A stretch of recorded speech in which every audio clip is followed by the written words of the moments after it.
एक बुढ़िया माता को लगता है मेरा दुख बहुत ज़्यादा है, मेरे पति मेरे को बीच में ही छोड़कर चले गए, मेरे बच्चों ने मुझे घर से निकाल दिया, मैं कैसे जीऊँ? मेरे खाने को नहीं है, मेरी पीने की व्यवस्था नहीं है, मेरा सब सब कुछ बच्चों ने ले लिया, अब मेरे पास जीने का आसरा क्या? और बहुत रोती रहती, दिन रात रोना, बस यही काम था। एक बार प्रभु से प्रार्थना की, रात को सपने में प्रभु आए, प्रभु ने बोले क्या बात है, क्यों रोती हो? बोले मैं भगवान बहुत दुखी हूँ, मेरे से बड़ा दुख तो शायद किसी का है ही नहीं, मेरा दुख कम कर दो। परमात्मा बोलते हैं कि अच्छा तुम्हें अपना दुख कम करना है, एक काम करना, ये फला फला एड्रेस पे ये धर्मशाला है, वहाँ मैंने बहुत सारी खूंटियाँ लगाई हुई हैं, उन खूंटियों पर बहुत सारे लोग हैं जो दुखी लोग हैं, उनकी जितना भी दुख है उनका, उनकी गठरियाँ तुम्हें दिखेगी। वहाँ तुम जाओगी सुबह 5 बजे तो तुम्हें दिखेगी बहुत सारी गठरियाँ हैं, जो सबसे छोटी गठरियों दुखों की, वो तुम ले आना, तुम्हारा दुख कम हो जाएगा। वो सुबह से उठती है, अपने दुखों की गठरी बनाती है और 4:45 बजे ही पहुंच जाती है। वो देखती है चारों तरफ बहुत सारी खूंटियाँ लगी है, उसमें बहुत बड़ी बड़ी गठरियाँ टकी हुई है। वो अपनी गठरी टाँकती है, पुनः चारों तरफ देखती है कि कौन सी गठरी छोटी है, तो उसकी नज़र अपनी ही गठरी पर पड़ती है, सबसे छोटी गठरी तो उसी की है। वो तुरंत उस गठरी को उठाती है और खुशी खुशी घर लौटाती है। वो परमात्मा से कहती है मुझे आपका नियम समझ में आ गया परमात्मा, अब मैं दुखी नहीं हूँ। दुनिया में कितना गम है, ओहो मेरा दुख कितना कम है। हमसे बहुत ज़्यादा दुखी है लोग। अपनी प्यास लगी तो सोचा है मुझ पर अन्याय बड़ा, पर मुड़कर पीछे देखा तो था भूखा भी व्यक्ति खड़ा। हमारे पास घड़ी नहीं है तो हम दुखी हो रहे हैं, लोगों के पास घड़ी पहनने के लिए हाथ नहीं है। हमारे पास जूते नहीं है तो हम दुखी हो रहे हैं। अरे कई सारे ऐसे लोग हैं, परमात्मा ने पैर नहीं दिए, जूते पहनने वाले पैर ही नहीं है और बहुत खुश है। ऐसे ऐसे लोग देखे हैं मैंने जिनके चारों हाथ पैर नहीं, शुरू ही नहीं हुए, और वो अपनी जिंदगी जी रहे हैं। कैसे भी जिंदगी जी जा सकती है, लेकिन मन में इच्छा शक्ति मजबूत होनी चाहिए। मन के हारे हार हुई है, मन के जीते जीत सदा, सावधान मन हार न जाए, मन से मानव बना सदा, परिवर्तन से क्या घबराना। परिवर्तन हर व्यक्ति के जीवन में आते हैं। धूप आती है हम दुखी हो जाते हैं, छांव चाहिए सभी को। अच्छा, आपके जीवन में छांव छांव ही रहे तो आप धूप के लिए तड़पेंगे, धूप नहीं मिल पाएगी सभी पर। प्रकृति का नियम इस प्रकार का है कि सभी चीजें परमात्मा ने संतुलित मात्रा में हमें दी है, लेकिन हम परिवर्तन से घबरा जाते हैं।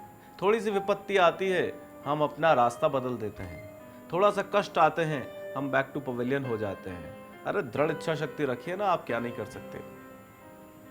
कि परिवर्तन से क्या घबराना, परिवर्तन ही जीवन है। धूप छांव के उलट फेर में हम सबका शक्ति परीक्षण है, कि बंधन बंधन क्या करते हो, बंधन मन के बंधन है, साहस करो उठो झटका दो, बंधन क्षण के बंधन है।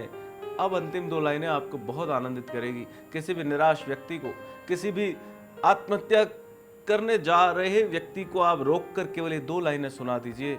किसी बहुत ही निराशा के गर्त में डूबे हुए व्यक्ति को ये 2 लाइनें सुना दीजिए, तो शायद वो पुनः उसमें ऊर्जा का संचार हो जाएगा, वो अपनी निराशा त्याग देगा।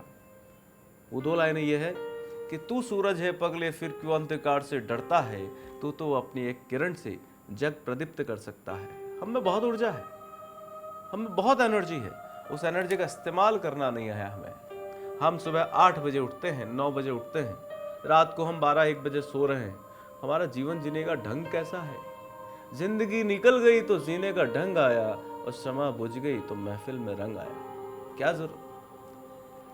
अरे जीने का ढंग जितना जल्दी सीख जाए उतना अच्छा है। पता नहीं ये पानी का बुलबुला कब फूट जाए, कब ये पतवार टूट जाए, कब ये तार कबानी का टूट जाए मालूम नहीं।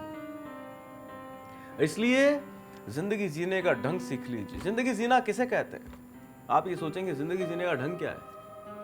जिंदगी जीने का ढंग है कि सभी के गुण देखें, किसी का दोष न देखें। दोष देखने हो तो अपने देखें, और उन दोषों की सूची बनाकर एक एक दोष को दूर करने के लिए अपने से कटिबद्ध हो जाएं, कमिटमेंट कर लें, विकारों से रहित होने का यह फॉर्मूला अपना लें। आप देखेंगे जीवन जीने का ढंग आ गया।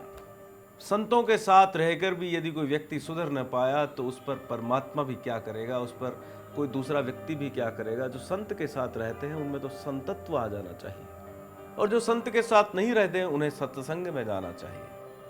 सत्संग में जाएंगे तो आपको पता लगेगा कि हमारा रास्ता कौन सा है, हमें कहाँ जाना है, हमें किस ओर जाना है, हमारी मंजिल क्या है, हम अपने भाई बहनों के साथ कैसा व्यवहार करें, हम अपने माता पिता के साथ किस प्रकार से आदर से रहें। अरे हम बहुत जा चुके वैष्णो माता मंदिर, बहुत जा चुके बालाजी के मंदिर, बहुत जा चुके अमरनाथ के मंदिर, लेकिन अब आप ये ध्यान रखिएगा, वैष्णो माँ आपकी माँ के अंदर मानिए, अमरनाथ जी शिव शंकर भोलेनाथ आपके पिता के अंदर मानिए, उनके चारों ओर मन से परिक्रमा कीजिए, आपको 4 धाम और 12 ज्योतिर्लिंग का पुण्य न मिल जाए तो मुझे कहना। लेकिन आप ये ध्यान रखिएगा, परिक्रमा करें न करें, उनकी हर बात के, हर इच्छा का और हर आज्ञा का पालन करेंगे तो मुझे लगता है कि आप वो सब पुण्य भी पा पाएंगे जो इन सब तीर्थों के जाने के बाद भी नहीं मिलता।